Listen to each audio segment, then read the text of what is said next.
Dear Family is a podcast hosted by Rachel Steinman, a writer, an educator, and a mental health advocate. And Rachel gets us up close and personal, so we feel a strong connection, familiarity, and comfort with her guests.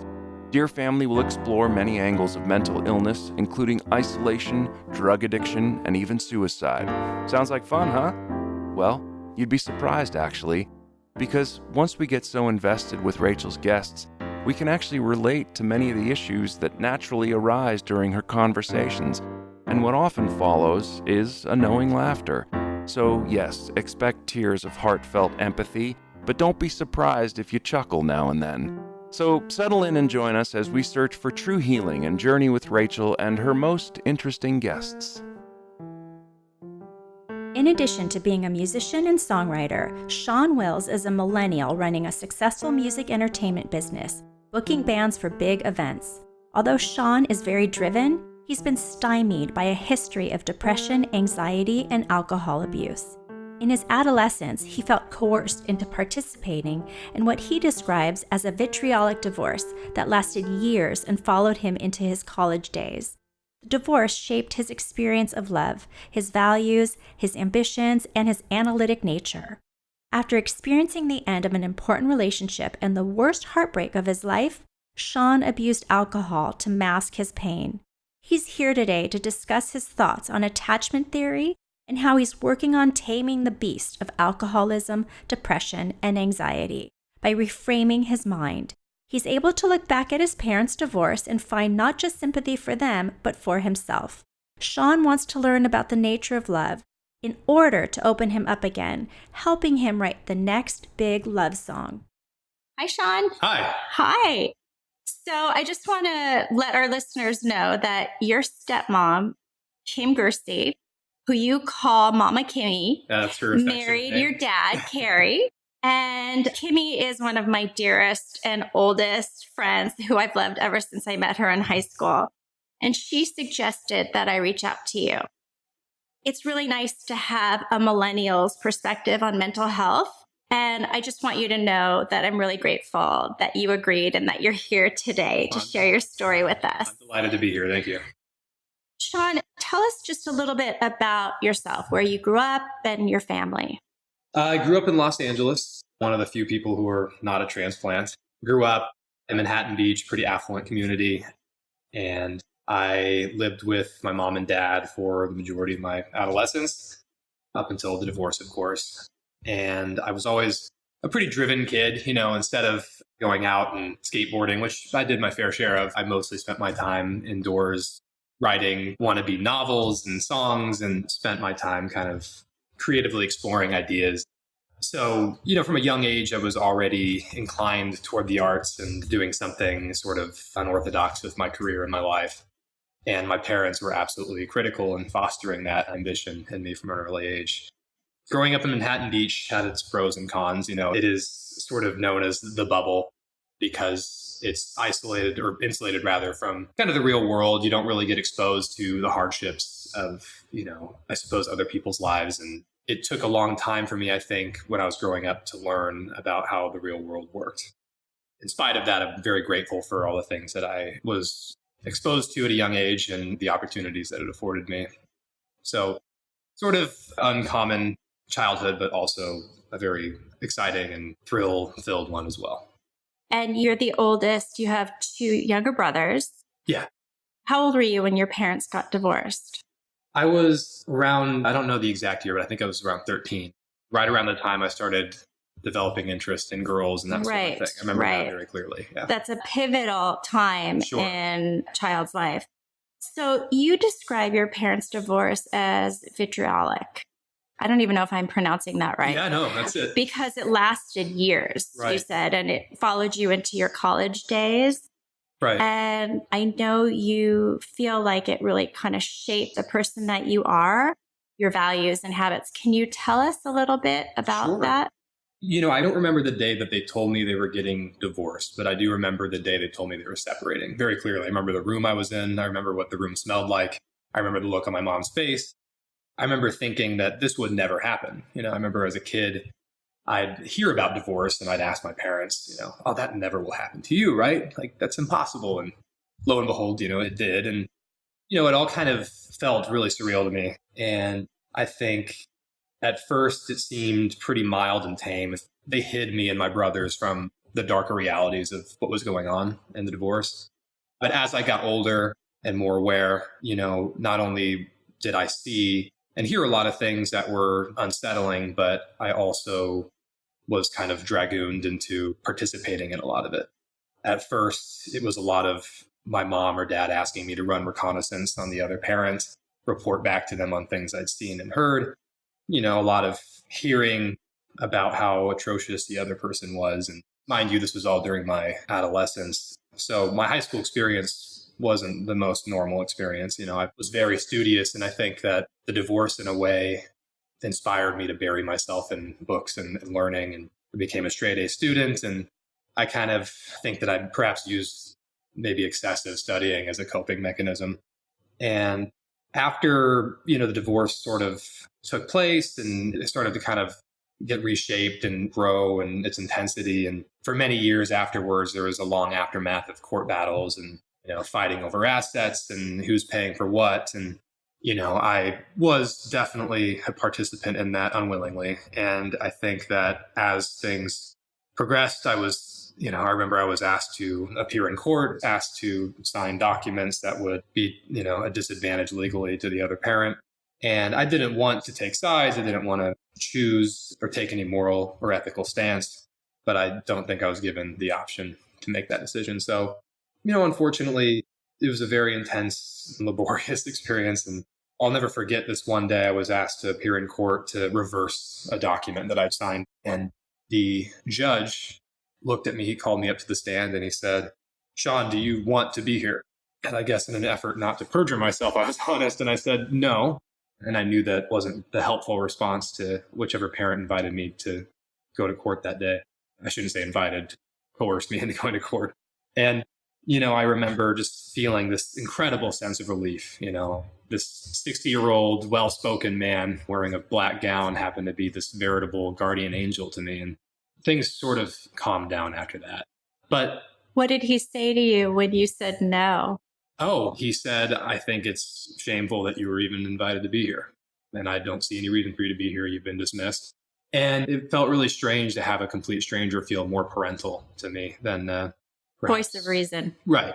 This sort of dispassionate, unbiased voice that really made me feel emancipated from the whole thing. It was a really freeing experience. And as I got older into my adulthood, the lingering anger between my parents was still there, and I still heard about it, but conversations on that topic became fewer and farther between. And I now look back, having kind of grown up and gone through my own experiences with heartbreak and relationships.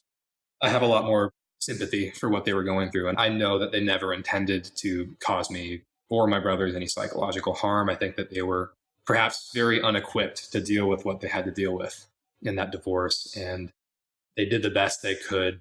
They were desperate, and they have since been incredibly apologetic to me and my brothers about the experience. And they're both very fundamentally incredible people. I credit a lot of my best qualities to them, my adventurousness, my thrill-seeking nature, my passion for the arts, my entrepreneurial ambitions. Without them, I don't think many of those things would have been fostered. So I have wonderful parents, but they're human beings and they were confused. Well, so here's the thing, Shawn. I can tell that you are protecting them. And I love your dad. I haven't met your mom. I'm sure she's wonderful too.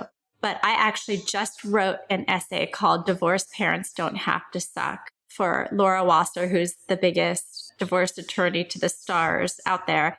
And I too remember that moment that my parents told me they were separating. It's so burned in my memory. What they didn't do was trash talk each other. And I'm sure it's really hard at the time. And it sounded like, it was a really nasty divorce, but it really affected you because you were put in the middle. It did. And, I've learned a lot from the divorce. I think many positive lessons on life that have shaped me in the way I think. Also some lingering kind of, looming negative attributes. But I think that if I were to ever go through a divorce, God forbid, I really do hope and intend when I find somebody that I want to marry, I do want to have a wife and kids that, those sorts of unhealthy dynamics don't exist in the relationship. Now, that's incredibly idealistic, I mean, everyone's human and everyone's flawed. I think you can learn from others' mistakes. Sure. I do. But, I think that if there's anything I've learned, it's that you have to be very wary of careerism and materialism in relationships.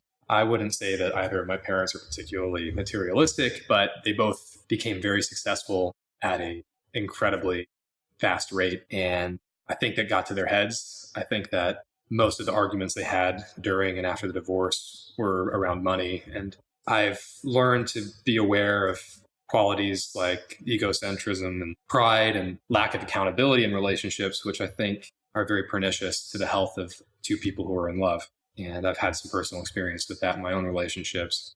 So I think in a way, the divorce rather was a positive mark on my ability to maturely enter into the world of relationships. And unfortunately, there have been some scars I've had to attempt to heal from. And one of those is trust issues. I mean, I have incredibly developed trust issues. In my last relationship, I saw those come out full force. Meaning like you were untrusting of your girlfriend? Yeah, I mean, in my high school years, I didn't have very many successful relationships. But during my early and mid-20s, I had two long-term, very healthy, very adventurous, fun relationships with girls with whom I traveled and spent a lot of great quality time with. I lived with them. And those trust issues seemed kind of fallen by the wayside. They just no longer existed, but they were still there and they were dormant. I was just lucky to be dating two very patient, loving people.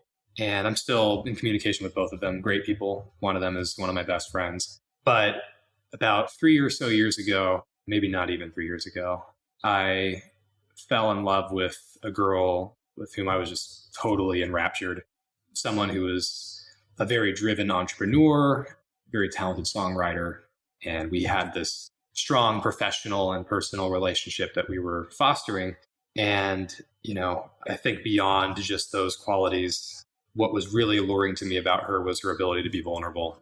And I hadn't really encountered someone who was so comfortable being vulnerable in my life.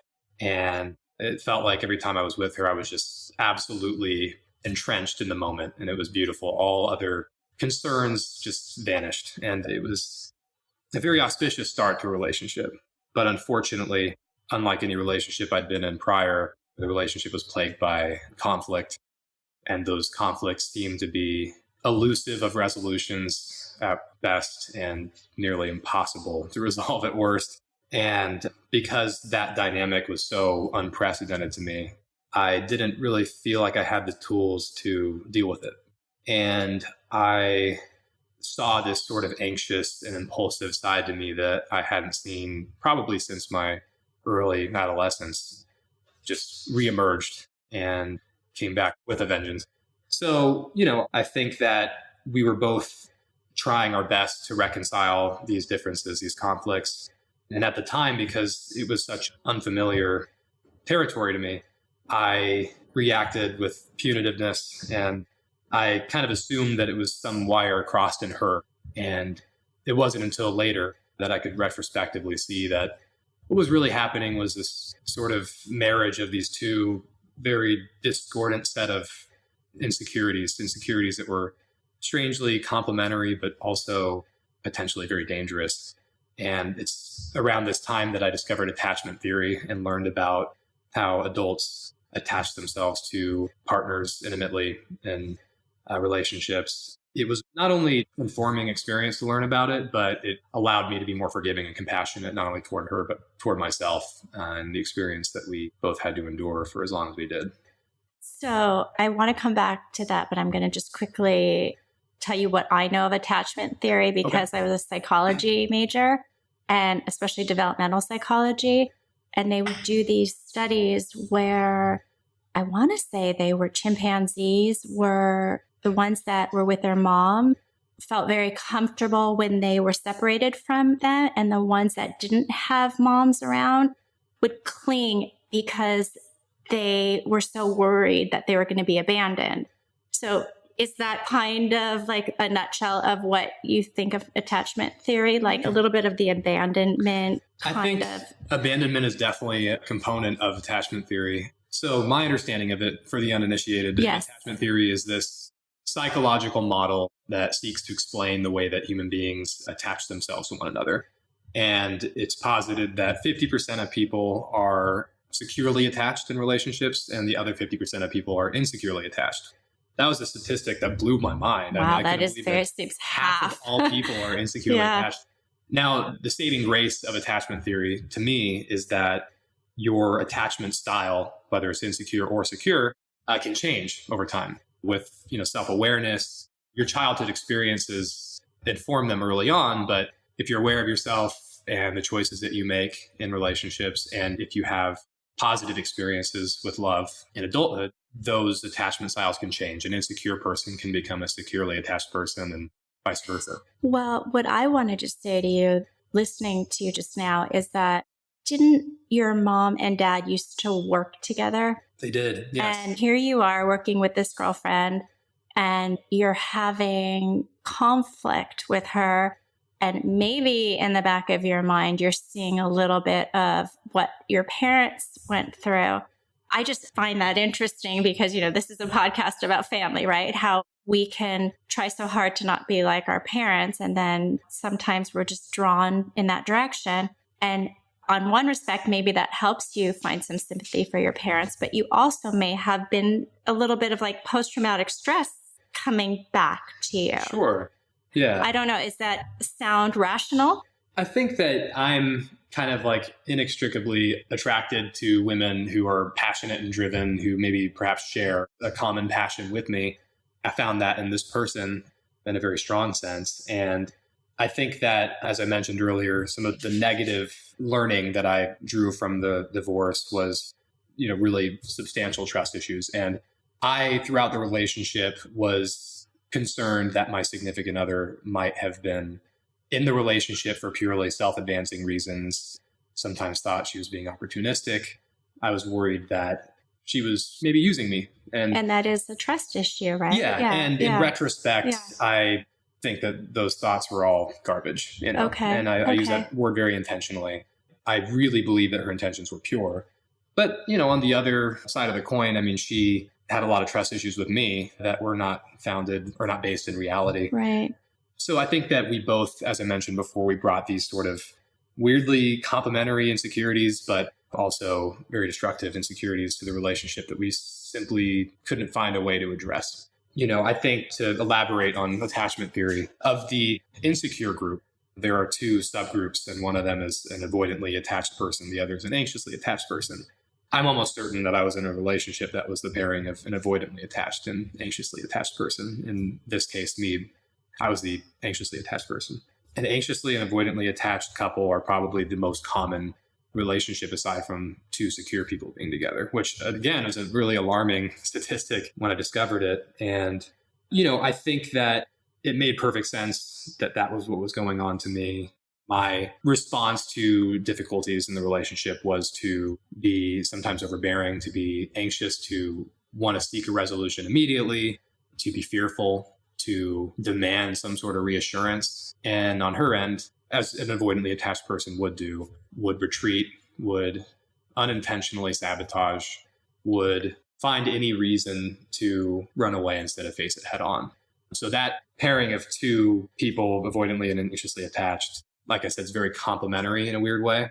You kind of confirm each other's... Feed off of each other. Yeah, you confirm each other's insecurities, but you also are kind of just magnetically allured to one another. And I really wish I'd known about this stuff beforehand, because it probably would have allowed me to be more sensitive, to not take things as personally. If more people were aware of attachment theory, I think that a lot of solvable problems in relationships would be easier to address with more sympathy, with more patience, and with more hope. So if anybody's interested in exploring attachment theory, I'd recommend you look up this modern philosopher named Alain de Botton. He runs this program called the School of Life, and he gets into incredible depth on attachment theory and its inner workings in a really humorous, fun, entertaining way. Great. I'll put it in the show notes. Right. Thank you. So, like I said, what it's done for me is I can look back compassionately, and I still have utmost respect and admiration for my ex. And I think she's going to go on to do absolutely wonderful things with her life, inspire a lot of people. So, yeah. That's so great that you're able to look at the past and learn from it. Sure. I mean, that's all you can ask of yourself. Right. And also thank you for telling people about attachment theory. Right. You might be, Sure. saving someone that's Absolutely. in a similar situation. Right. So during this time, I know you turned to self-medication. It's true. Can you tell us about that? I've always had kind of a love-hate relationship with alcohol my entire life. I mean, when it first started out in college, I drank, I guess, as much as any college student would. I was a weekend warrior and I partied quite a bit, but it didn't seem to have a handle on my life in any way. It didn't affect my happiness. It didn't affect my productivity. And I kind of drank that way for most of my early adult life. As my company started to take off a few years ago, I started having more income coming in and I moved into a nicer apartment with my girlfriend at the time. And I started getting into like fine wines and whiskeys and beers. And it became less of a go out and get shit-faced sort of experience and became this sort of like cultural experiment that I was doing. I got really interested in the culture of wine and beer and whiskey and that sort of thing. And I noticed that it became an almost nightly habit for me to sort of take the edge off and have a Manhattan at home. And I got into mixology. And still at this point, it didn't seem to be affecting my life negatively. I was constantly around parties, the nature of my work, playing music for people who were there to have a great time and they're dance buying you drinks, they're probably bringing us, tequila shots, right? And giving us, great cocktails, and so it just became embedded in my professional experience. And as time went on, it seemed to be under control. And then I entered into this relationship that was, as I said, very promising, but also sort of had its treacherous parts to it too. And it was around this time that I started to use alcohol as a coping mechanism. I noticed I was drinking more and more, drinking during the day, drinking alone to sort of quell the anxieties and the fears that were born out of this relationship. And at the very worst of it, I'd wake up in the morning and I'd go to the nearest liquor store and I'd buy a fifth of whiskey and I'd go home and I'd drink that fifth of whiskey over the course of the day. I wasn't making my own food. I'd order in takeout all the time. I gained like 15 to 20 pounds. Just on the whiskey alone. Just on drinking. And brown alcohol's caloric. That's very caloric. So I was definitely using way too much and it was starting to affect my mood, my work, my ambition, things that I had enjoyed before, like songwriting, just kind of became mundane and uninteresting to me, at least when compared to drinking. And, so I was abusing it and I certainly saw it affecting my relationship with my ex-girlfriend at the time, who was actually at first very supportive. She bought me this great book and went to an Alcoholics Anonymous meeting. And, I think that because of those unique insecurities we both brought to the table, it proved to be something that she couldn't be patient with for as long as perhaps I would have hoped. But at the same time, I wasn't really addressing what the problem was. And that was on me. I wasn't being completely honest with myself. And I was sleeping probably 2 hours a night, sometimes not at all, struggling with horrible insomnia. Which does not help for anybody's mental health. It's all a cycle. Yeah, I mean, alcohol, insomnia, anxiety, depression, they're all interlinked. That's right. They all become a vicious cycle and very, very difficult to break that cycle. Anybody who has gone through that, my deepest sympathies go to them. It is absolute hell. I understand it firsthand. So, it took control. And it was very hard for me to, at first, be honest with myself. And then secondly, to break that cycle. So are you sober? I am. Yeah. Congratulations. Yeah, thank you. I'm proud of you. I know it's not easy. It gets easier. Good. Not at first. So are you going to AA meetings? I do occasionally pop in, especially if there's some sort of anniversary, 30 days or so. Yeah. And I don't think that Alcoholics Anonymous caters to like a personality like my own unnecessarily. I do like to pop in just to keep myself accountable. I love hearing other people's stories. I think that one of the things that was most beneficial to me in recovering from this was to hear other people's stories, to hear stories from Robert Downey Jr. and Anthony Bourdain overcoming narcotics addiction in his 40s. These sort of stories, seeing people triumph over their inner demons and making incredible successes out of their lives and manifesting their passions in very real ways. I mean, this was fundamental to me.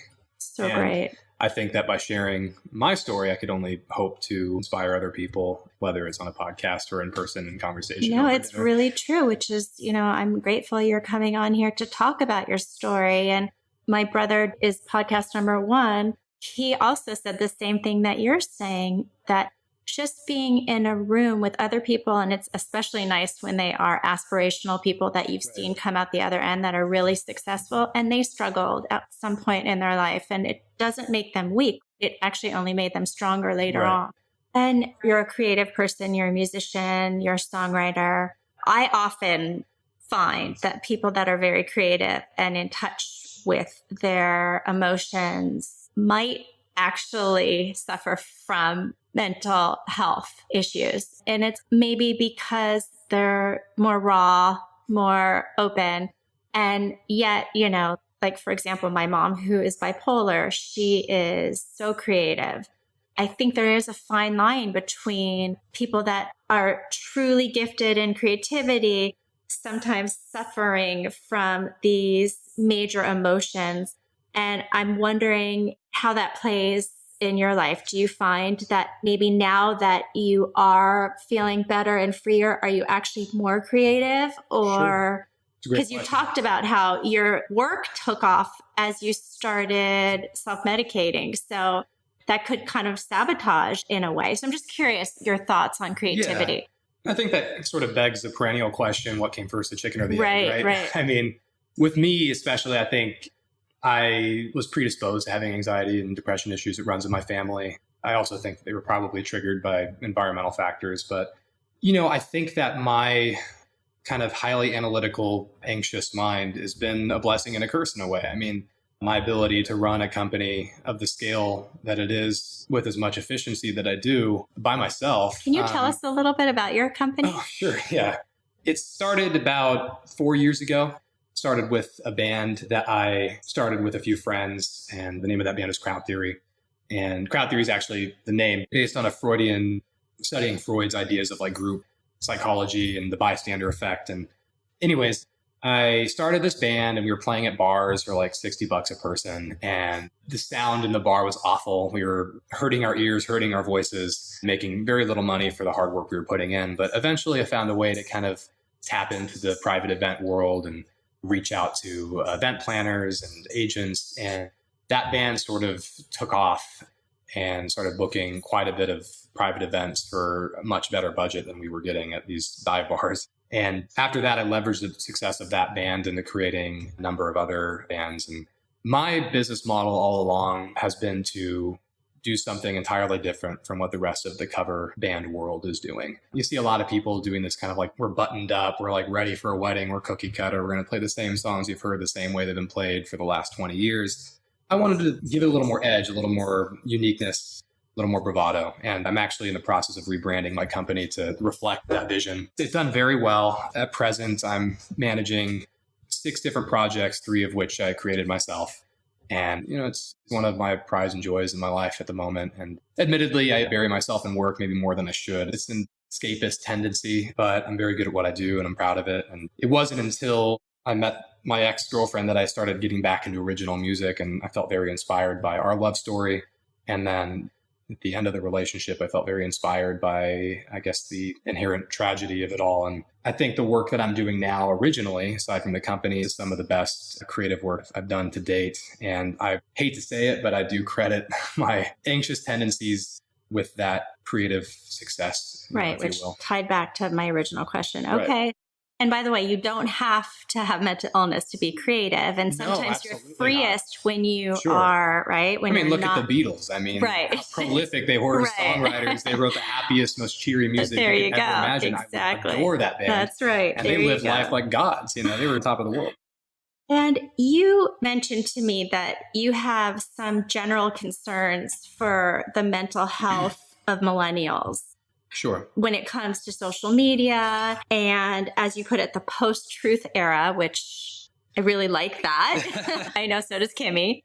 Can you just elaborate a little bit on that? Yeah. So, I feel like one of the things that concerns me, I think that this is pretty ubiquitous in the world now with any generation, but I think that it probably more directly impacts millennials and younger generations, is this sort of emergence of an us versus them attitude, which has always existed. And it's kind of a human quality, tribal quality, if you will, but it's really taken off, especially with social media. how easy it is to have a voice and to share whatever wild thoughts you have, however uncredible or however impassioned they might be. You see this a lot, obviously, in politics. I did not vote for Trump, but I do see a lot of fellow left-leaning liberal friends and others who have taken to going online and writing these invectives about Trump supporters and stating things along the lines of, if you voted for Trump, you can go ahead and unfriend me. I find this to be really dismaying. I can't say there's very much about Trump that I agree with, but I wouldn't say that the people who voted for him are complicit in everything that he does.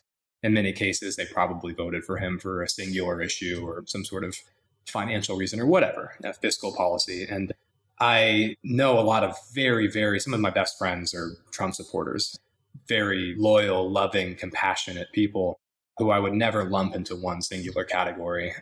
And I see this a lot. And while I agree with my liberal friends on their apprehension with Trump and their disgust in many cases, I don't agree with the divisiveness, the tone that I think has become increasingly popular. And sadly, I don't think it's just millennials. I think I think it's my generation. I think it's baby boomers. I think it's everywhere. Yeah, it's an unfortunate sign of our times that we are so divided. Yeah, I think that millennials have only known it this way. That's true. That makes it more complicated, right? To change the cycle. You see it with gender politics too. Yeah. I mean, I think things like the Me Too movement, gender equality, equal pay, these are absolutely commendable movements and they have my full support. But, see they can swing the other way and can be too extreme. That's right. I see phrases like toxic masculinity get tossed around and overused. And I think that they do describe certain types of people, the types of men who would sexually or physically abuse a woman, right, or make a woman feel less than adequate in the workplace, make them feel undervalued. These people are toxically masculine. Right, if you right. will. But I do think that the phrase has kind of become weaponized and it describes men who make mistakes and fail in a very human way. Myself have been labeled toxic before, and it's really just an overused label. I see it used all the time to describe men who I would never consider toxic. It has its place. But again, it just harkens back to this us versus them attitude, this men versus women, liberal versus conservative. There just needs to be more communication across the aisle, I think. More equality, more of a sense that we are coexisting. We're in this together. We're all ultimately human. We're all ultimately imperfect. We're all ultimately very capable. I do think that this is something that, like you said, it exists. That's transgenerational, but it definitely seems to be very concentrated with millennials and, social media use in particular. Well, I can speak for a generation younger than you, my teenage daughters. And although I sometimes feel like I myself am walking on eggshells, if I say something wrong, they're down my throat. And I'm like, I am not homophobic or racist or whatever you think I just said was. But the other side to that coin is it's great that boys are growing up to understand how to teach. But it swings both sides. No, sure. I know you said it perfectly right. I think that the phrase toxic masculinity has a place. It needs to exist. That's right. My concern is when it's abused. Absolutely. Absolutely. And actually, on the other side, I feel bad for younger men because they have to be so fearful. Like, can I touch your knee? Everything seems like so, consent, of course, we understand that.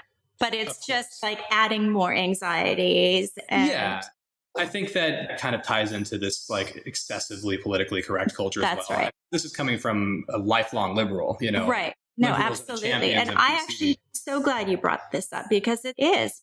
Diversity is beautiful. We need to accept and love everyone. Absolutely. Right? So I want to just talk about Anthony Bourdain. Sure. Because I too love Anthony Bourdain. So does my husband, Todd. His memoir was life-changing for me. I Kitchen love Confidential? him. Yes, love him so much. And when he died by suicide, I was crushed. I still am.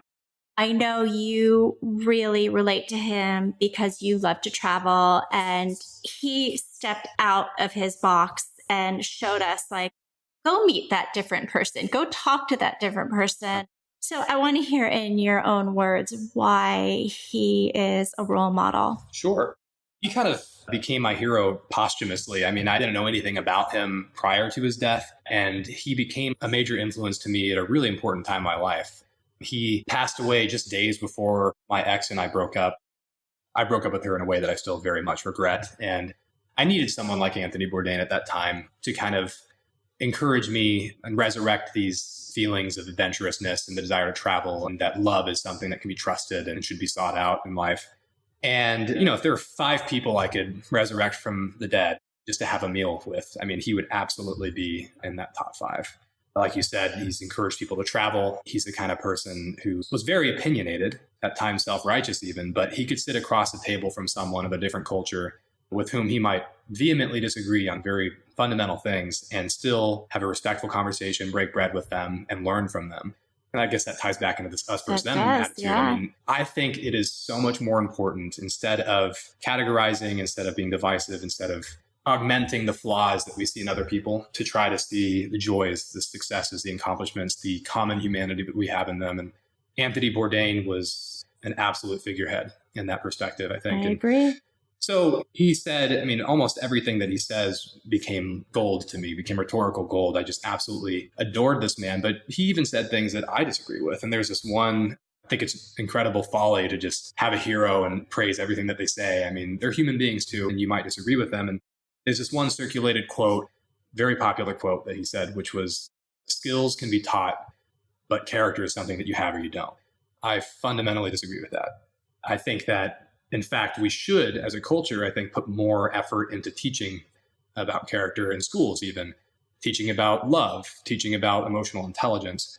I've seen people who were incredibly righteous individuals fall from grace and become deplorable in their behavior. I've seen people come from a history of tyranny and become absolutely beautiful, commendable, respectable people. So no, I don't think character is something you have or you don't. It's something that you can learn. It's something you can condition and uncondition in a person. And I'm saying that with full respect to Mr. Bourdain, because that guy is... No, I mean, I love what you said too about how even the people that you most respect, you don't have to agree with everything, which goes back to what you're saying. And this is a little side note, but I don't worship the Dalai Lama. I actually worship Oprah more. I love the Dalai Lama. She's a very worshipable person. Yeah. I mean, everyone that knows me laughs about it. She's like my queen. But I just heard recently that the Dalai Lama was asked if a woman could become the Dalai Lama, and he said yes, but she would have to be very attractive. Oh, that's... And I was like, what? Well, I guess he would be the first religious leader in the history of mankind to say something like... Right. So I just thought that was like, wait a minute. Okay, he's human. I mean, I don't know. Because that is an incorrect thing to say. It's just wrong, fundamentally. So that just kind of, I had to just share that. All right. So this is kind of a funny question to ask you because you're not much further than 20 years old. But this is what I've been asking my guests. So if you could write your younger 20-year-old self, or maybe you want to say 18, or maybe you want to give me an age, but if you could write your younger self a love letter, what would it say? I think I'd just tell myself to try to be more patient, that every failure, every disappointment isn't going to result in the end of the world. Oftentimes, the things that you are anxious about never actually come to fruition. If anything, by being anxious about those things, it might become a self-fulfilling prophecy. I'd tell myself to practice more self-affirming language, to be, patient with yourself when you fuck up, and to be, very proud of yourself and wear that pride on your sleeve when you do well. These are things I definitely wish I had known when I was younger. Would have made my life a lot easier. And, I mean, it's hard to learn. When you're younger, you are very impatient. I also think you're right to point out failures, because had you not had certain failures, you wouldn't be where you are today. And it's good to embrace them. But that's something that comes with age, and it's great. The attachment theory that you talked about, the fact that you are so self-aware of that is only going to help you. And I really think that that's fantastic. Mind you, it is just a theory, and I'm not... It is just a theory, but it helped you figure out where you were coming from and kind of maybe gave you a little release to understand that I acted this way because of this, and to not blame yourself, right? Sure. So find self-love and self-acceptance and all of that. Shawn, do you have any happiness habits? Is there anything that you do that grounds you or brings you happiness? Yeah, I think that healthy lifestyle choices are huge. I think that they're kind of taken for granted, how effective they are. We live in a world where we want instant gratification, quick solutions. Give me a pill to fix this. Give me a pill to fix that. There's a lot to be said about just getting out there and going for a run or lifting weights or eating fruit salad even, taking a shower, surprisingly. Sometimes if I've had a tough day and I'm feeling really anxious, if I just get in the shower, I feel metaphorically and physically cleansed afterwards. And surprisingly, it's a really effective way to kind of just get rid of the grime of the day. Don't you find that you get like great thoughts while you're showering? Epiphanies. This might just be a personal thing for me, but really I just feel like a total shift in my day after I take a shower. Say beyond that, definitely travel, get out there and see the world. The more that you are face to face with people who live lives that are very similar to yours in many ways, but also different, to see how their customs and their religions and their music, their food, how that all takes part in their lives. You come back less prejudiced. You come back, I think Mark Twain once said that travel is fatal to prejudice. And it's true. We all insulate ourselves in these little bubbles. We assume that we understand how the universe works or doesn't work. The more that you see other cultures, the more you realize that we know very little, that we're all in this together, that we're all students for life, and that we're all just commonly and imperfectly human, and that's okay. The more that I try to define the way the world works, the more anxious I feel. I think open-mindedness and travel go hand in hand. And just be honest with yourself. That's another huge thing for me. And honesty is not just about being honest with your lifestyle and your choices. It's a lot about being honest with who you are and being willing to wear your flaws on your sleeve, to be vulnerable, but also to tell yourself, like, you've got this. You're okay. You are great at X, Y, and Z. People adore you for these things. I think it's really myopic to assume that you are any one way and to allow that negative feedback loop to repeat in your head. Honesty sometimes requires a little positive self-affirmation, Yeah, well, it sounds like you are at a place in your life where you are accepting of yourself, and that is freeing in of itself. And I'm not always good at that. No, and no one is, right? But I can tell you're definitely finding that. Lastly, I'd say give love wherever you can.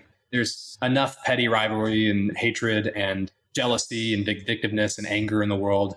If you can look at someone who dislikes you and smile at them, you can look at somebody who you might consider an enemy in some way, or look at someone who just underwhelming to you. If you can smile at them and try to see the infinite potential in that person, that's very, very freeing. I love that. I'm guessing, you didn't mention it, but I just have to assume that playing music brings you happiness. Oh, yeah. Yeah. And so what do you play? You're a singer? Yeah, I'm a singer, guitarist. I noodle on the piano a little bit. And yeah, music is a great source of relief for me. It wasn't for a long time. I think that alcohol became my surrogate form of relief. But the moment I let go of that, I remembered how calming and how gratifying music really is. And not only playing it, but listening to it. And I share that with probably anybody else in the world. Right. It's amazing how music can change your mood. And just to know that you're not in these feelings and these emotions alone. There are other people who share that experience with you. That's right. So Shawn, where can our listeners find you? Well, at the moment, I don't have an artist page for my original music. You can find me on Instagram at shawn.c.wills.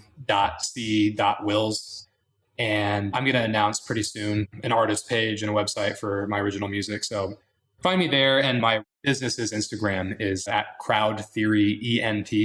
That's my Instagram. And then your website is crowdtheoryent.com, which I will have on the show notes. Yes. Yeah. Awesome. Awesome. Well, this was so great. Thank you so much. I really appreciate you opening up, and I'm excited to hear your next love song, as corny as I sound, but I am.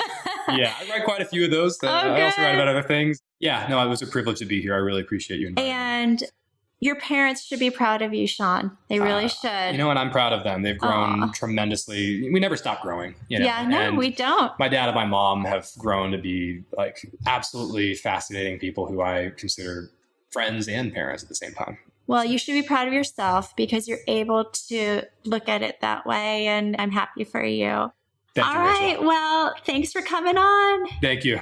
I want to thank Benjamin King for that awesome intro you heard at the beginning and for helping me produce this podcast. And thank you to Ari Silberman, the music composer. This is Rachel Steinman. For more information or to contact me with any questions, comments, or guest ideas, please check out rightnowrachel.com. That's right with a W. Thank you so much for listening, subscribing, and sharing, dear family. And if you found value in what you've just heard, I would love and so appreciate a great review on Apple Podcasts, Stitcher, or wherever you listen to your podcasts. Until next time, I wish you love, happiness, and good mental health.